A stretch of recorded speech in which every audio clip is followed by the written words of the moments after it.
tous, c'est Ben de DM Trading. J'espère que vous allez bien. Pour nous, ça va très bien à DM Fond. On a passé une semaine assez compliquée, mais au final, on s'en est bien sorti. Et sur les derniers jours, on a eu des signaux intéressants. Donc la semaine, c'était plutôt on est prudent, on fait attention, on prend pas trop de risques. Et les derniers jours, jeudi, vendredi, on a eu des signaux intéressants qui vont peut-être nous proposer de belles tendances pour la semaine prochaine, la semaine à venir qui commence demain. Donc, je reprends le DAX. Cette semaine, on avait donné deux niveaux clés. Le premier niveau clé, c'était les 10 100. C'était ici. C'était notre niveau clé. Si on cassait ce niveau, on était acheteur pour la semaine. Ensuite, le deuxième niveau, c'était le niveau des 9800. Les 9800, c'était notre niveau pour passer vendeur sur la semaine. On n'a cassé aucun de ces deux niveaux. Donc, qu'est-ce qu'on a fait cette semaine? On n'a rien fait sur le DAX. On a surveillé, bien sûr, tous les jours on surveillait la paire, mais on n'a rien fait. À part un peu de scalping pour ceux qui font du trading très court terme sur le DAX, il n'y avait rien à faire en swing sur la semaine. Il n'y avait pas de position à prendre en 15 minutes. Il n'y avait pas de setup en 1 heure ou quoi que ce soit. Rien à faire. On est resté neutre toute la semaine, donc on reprend le même plan, c'est-à-dire pour la semaine prochaine, cassure des 10 100, on passe acheteur, cassure des 9800, on passe vendeur. Bien sûr, quand je dis ça, c'est j'attends au moins une clôture en journalier sous ces niveaux. Et si vous êtes sous ces niveaux en début de journée ou en début d'après-midi, vous pouvez prendre des signaux en 15 minutes s'il y en a. Mais sinon, vous ne faites rien. Objectif à l'achat, ça sera les 10 500, qui est l'ancien sommet hebdo d'il y a maintenant de mi-avril. Et l'objectif à la vente, ça sera le dernier point bas hebdo qui correspond aux 9400. Voilà. Donc ensuite, bien sûr, ce qui est intéressant, c'est dans le scénario où on vend, ça pourrait permettre de continuer sur notre canal long terme. Sur le long terme, je vous rappelle, on est assez baissier sur le DAX. Donc une cassure des 9800, c'est ça, des 9800. Ça vous donnera un signal assez vendeur. On pourrait aller shorter et aller chercher, sur du long terme, je parle, aller chercher les 8700 et pourquoi pas ensuite le bas du canal baissier qui correspond aux 8000, ce qui est assez intéressant comme chiffre rond.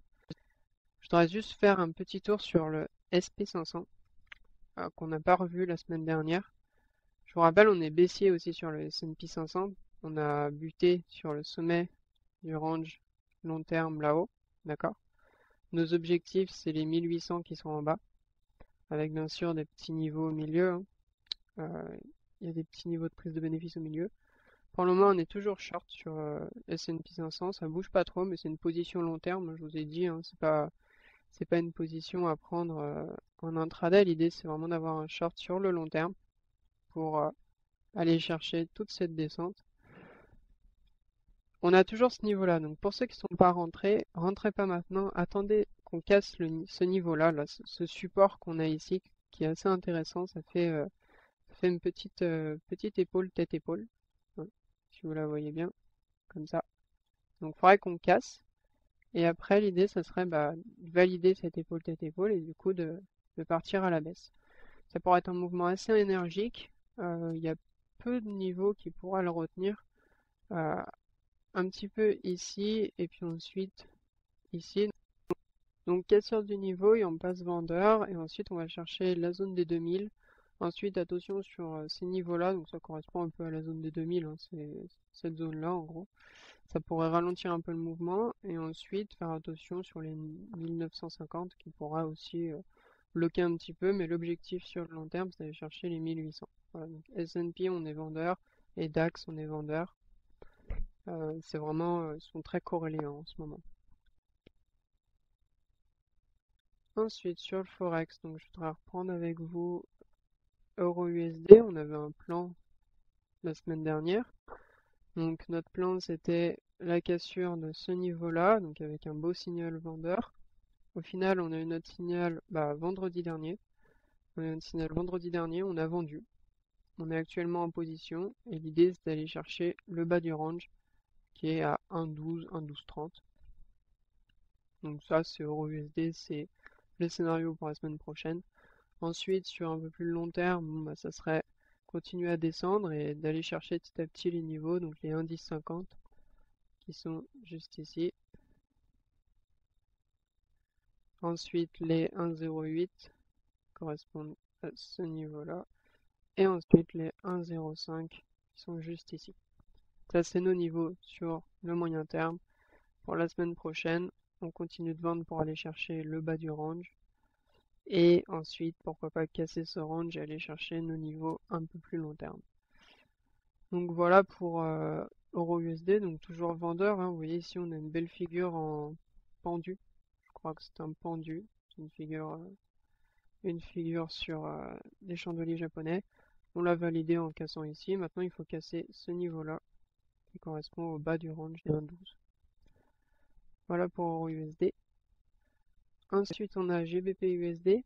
Donc, je vous rappelle sur GBP-USD on est assez haussier sur cette paire par rapport au fait qu'on soit proche d'un support assez long terme au final. Le support des 1,35-50 environ, c'est une zone, hein. C'est la zone des 1,38, 1,35, c'est une grosse zone de support historique. Donc depuis qu'on est arrivé sur ce niveau-là, on a rebondi. L'idée, c'est de valider un retournement en cassant ces niveaux-là en fait. Donc si on réintègre ces niveaux, les niveaux des 1,46-50 justement, on pourra être plus sûr sur un scénario haussier. Actuellement, en fait, on a une belle épaule tête-épaule inversée sur GBP-USD en hebdo, on voit bien sur la tendance hebdo. Donc sur le journalier, on la voit bien ici en tracé. On est en train de faire un pullback. Donc on a tenté un achat jeudi qui n'est pas passé, je vais vous montrer juste ensuite. Et on n'a pas tenté la vente par contre vendredi parce que pour nous c'est juste un pullback. Donc on va éviter de prendre des signaux vendeurs par ici. L'idée c'est de chercher un retournement pour retourner à la hausse et aller chercher notre fameuse résistance des 1,4650 qui est juste voilà sur GBP-USD. Donc je vais vous montrer les trades qu'on a passés en fait dans la semaine. Donc on avait une jolie compression qui s'est faite au début de la semaine, donc on a gardé cette compression. On en est sorti jeudi après-midi, on a eu un beau signal acheteur suite aux news, suite à des news sur le livre, je crois. On l'a pris, ça s'est retourné immédiatement derrière, on est très vite sorti, on a eu un ratio de moins 0,4 environ. Ensuite, Euro-GBP, donc ça c'est notre paire qu'on suit depuis très longtemps.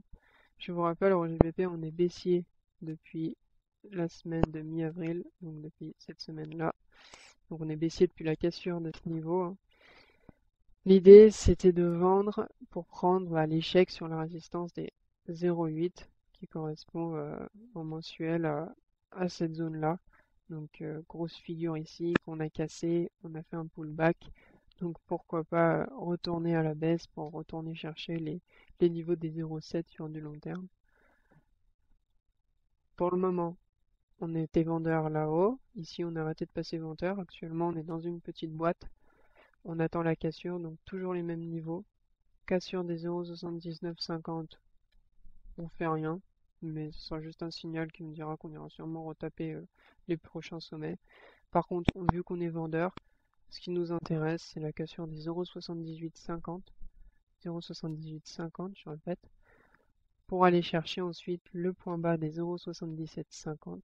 Et pourquoi pas casser ce niveau-là pour rentrer vraiment dans une belle tendance baissière sur le long terme et aller chercher nos points bas ici des 0,7. Voilà pour Euro-GBP. Donc cette semaine, on n'a rien fait. On n'est pas sorti de notre boîte, hein. Je vous le montre en 4 heures. 4 heures, on n'a eu aucune sortie, que des faux signaux ici qui n'ont pas été pris. Donc vu qu'on n'a pas de sortie, on fait rien, on attend et on laisse faire jusqu'à que ça vienne. En dernier, on a eu USD CAD, USD Yen, USD Yen qui nous intéresse beaucoup.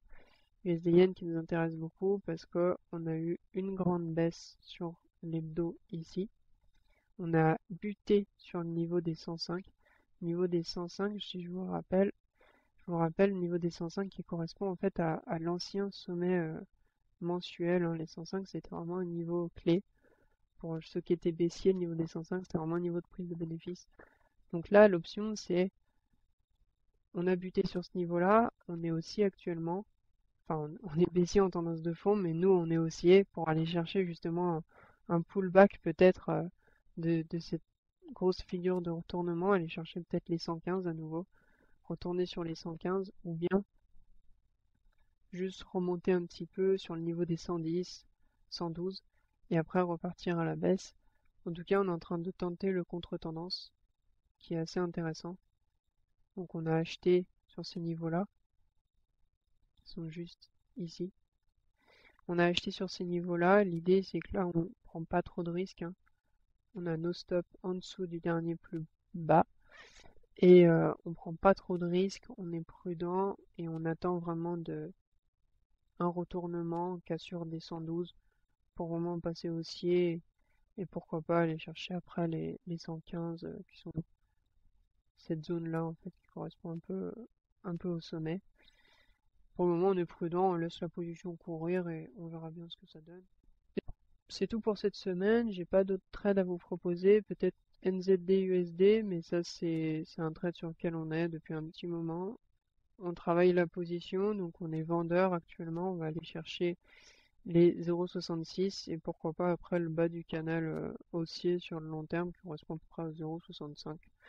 C'est un peu notre scénario sur NZD-USD, on est baissier en tout cas, et on va chercher le bas du canal. Voilà, c'était tout. C'était le point de la semaine sur le Forex et les indices. Donc pas grand chose au final hein, par rapport à la semaine dernière, surtout de l'attente au final. Il faut savoir quand ne pas trader, hein, c'est super important. On ne peut pas toujours trader, parfois il y a des semaines où c'est pas possible, donc au final on attend.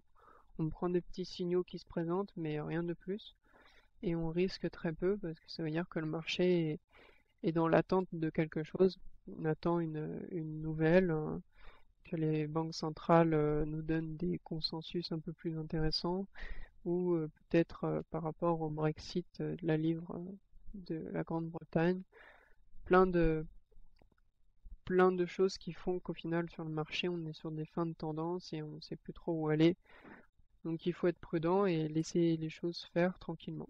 Voilà. C'est très intéressant, je vous rappelle, pour la semaine prochaine, c'est le DAX, bien sûr, qui est à la limite au final, hein. Le DAX qui est à la limite sur ces niveaux, il va forcément prendre un sens sur la semaine prochaine, à moins que bah, il reste coincé, hein, qu'on continue notre attente entre les 9800 et 10100, ce qui est très probable. Voilà. C'était Ben de DM Trading. Je vous souhaite une bonne semaine et à la semaine prochaine. Et n'hésitez pas à me poser des questions. Au revoir.